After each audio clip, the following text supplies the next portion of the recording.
Hello everybody and welcome to this video. So this video will be geared towards the rookies of Crosscode who will probably come to play when the official 1.0.0 comes out. This game can be considered the Dark Souls of... No, I'm kidding. It's more like the Cuphead... I'm kidding. That Cuphead actually died really quickly, surprisingly. So here we go. Tips and tricks for Crosscode rookies. Note, some things may change in future updates, and if they do, I will leave it in the description if I remember to. If not, spam the comment section because I will definitely get notified if someone commented 27 times on my video. These are not in any specific order. My first tip, dodge, dodge, dodge. In every fight, there's no need to go in head first. In most boss fights, you'll probably find yourself dodging just as much as you are attacking. My second tip, if you can't dodge, block. And if you're gonna block, go for a parry. This is a medium risk, medium reward scenario. For projectiles, I say that you should probably just straight up guard, since oftentimes there's gonna be a lot of projectiles, but if it's a physical attack, you're gonna wanna parry, because if you do, it'll stun your enemy. Take note that parrying does not work against every enemy. It'll work against hedgehags and old hedgehags, but not the old hedgehags when they're jumping, and definitely not the bovines. The bovines will just plow straight through it and you'll take damage no matter what. My next piece of advice is stunning your enemy. My second tip gave one method of stunning, which is parrying some physical attacks, such as attacks from hedgehags. You can also stun hillcats. When they begin to flash red, you hit them in any way possible, and this will break them, resulting in their inability to move, making them an extremely easy target.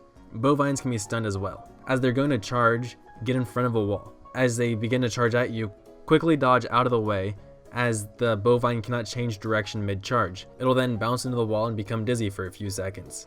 Here you can take advantage of their sweet and tender backside and plow down their health bar. Adjust your skill tree for the battle. I'm not saying that before each hedgehag you take on you need to calculate which set will give you the greatest odds, because those are little battles. You can use pretty much whatever you want for little battles.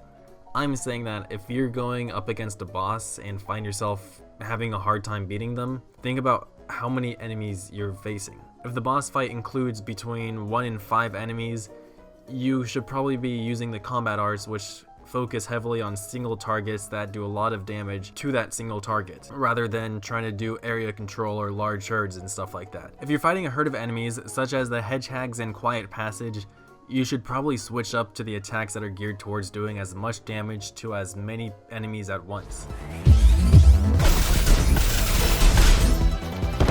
Your gear is something that cannot be ignored, although you don't really have to focus on it too much in the beginning. If you're like me and enjoy doing every quest before moving on to the next area, then you'll probably have a decent set of gear to face your next challenges. If you're one of those people who will spend hours grinding to get the highest tier item you can possibly get, it's probably wise not to do that, because you will be able to wipe the next challenges very easily, but what's 5-star gear in the first area is around 3 to 4 in the next area. Grind, but do not grind too much. Yes, I know that it's gonna be kind of hard balancing this, because grinding and not grinding, you kind of gotta know when to and when not to. Although you do need to level up and get better gear, there's something that I think every rookie should know. The next level has different items. If you get 300 metal needles in the first area and you move on to the next town, they don't really accept metal needles.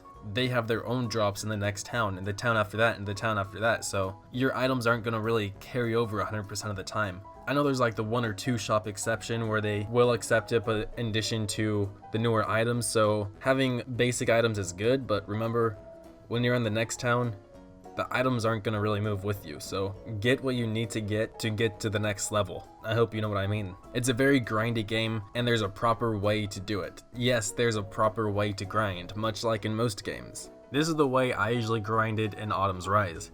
I started in Hedgehag's Den, moved over to Quiet Passage 2, Quiet Passage 1, Pathway 1, Pathway 2, Pathway 3, Obelisk Lake, Pathway 4, Pathway 5, Pathway 6, Pathway 7, End of Autumn's Rise, and then Bergen Trail. When you leave Autumn's Rise into Bergen's Trail, combat will end, and you will receive everything that you've gained. If you die in combat, however long you've been in combat, you lose all that experience. And I'm not sure, but you might also lose all the items. So if you ever find yourself completely over encumbered and you're about to die, run away and tab out of combat. Next, I'm going to teach you how to deal with bovines. I'm not going to talk about Hillkats or Hedgehags because really they're just the little guys. Bovines are a little bit different. You gotta kind of learn how to fight these guys. So naturally, first thing you're going to discover is that their face is shielded and you can't attack them from the front. Before I showed you how to stun them, and that is by making them run into the wall. This is good at first until you unlock the dash art. What the dash art does is it'll quickly dash through the enemy, deal a little bit of damage to the front of his face, except it hits again at the backside where it's completely unshielded, and if done properly at your level it should do about half damage. At my level it sends them flying across the map.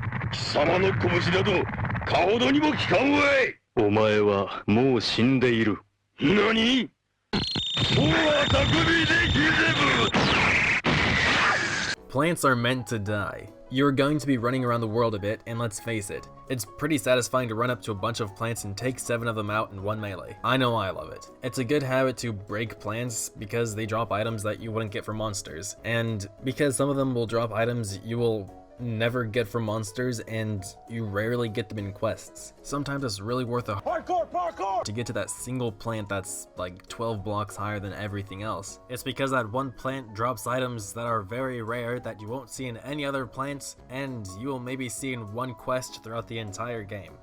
Simple geometry. Not everything is gonna be outright obvious. There's some things that you can hit only after bouncing a charged ball at an angle, maybe even 2 or 3 ricochets. Even if it seems like you might not be able to hit something, it doesn't always mean that you can't. This comes in crucial in some future puzzles you may or may not come across. Explore.